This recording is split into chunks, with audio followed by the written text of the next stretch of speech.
Okay, in this short demonstration, I'd like to imagine that you're in a class. You'd like the entire class to be able to contribute to a Google document which you've projected in class, and you don't necessarily want them to have to log in order to be able to contribute to this document. So what we're going to do is we're going to create a Google Doc.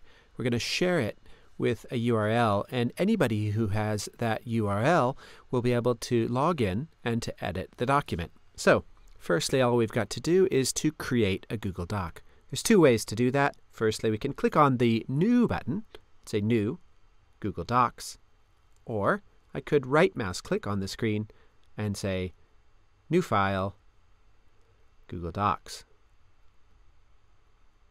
Okay, I'm creating this in a shared folder, so anybody who has access to this will also have access to this new document. So,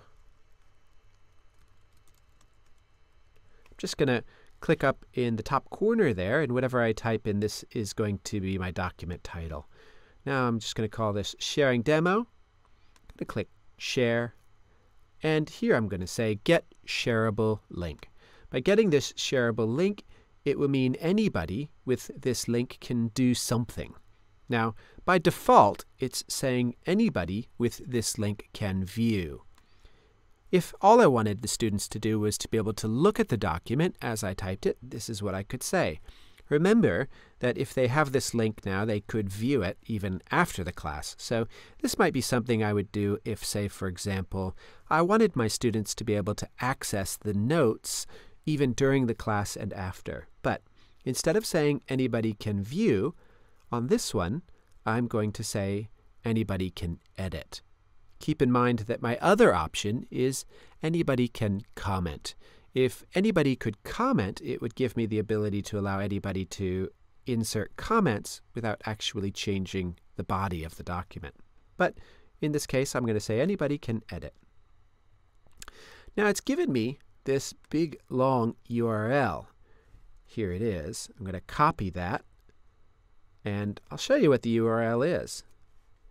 Now obviously, let me just make it a little bit bigger so you can see. Obviously, this is not the sort of URL that I'd want to share with an entire class and get students to type in. I need something short and easier to work with here. So I'm going to select that URL. I'm going to copy. I'm just going to go to goo.g.gl, and this gives me a Google URL shortener. Now, all I do is paste in my URL and say shorten URL, and there you go, I've got a shortened URL. Now, keep in mind that this new URL will go directly to where the old one would have. So, if anybody goes to that URL, it will simply forward them to the big long URL, and that big long URL is the one that students need to be able to edit this document. This doesn't just work with Google Documents, it works with absolutely any URL that's long and you want a short, easy one to share with.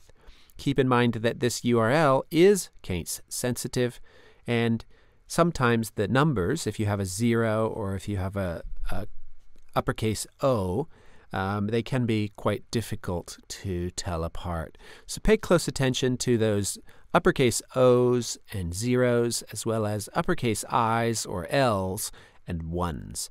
Those can be a little bit confusing, and you'll need to be very clear when you use them.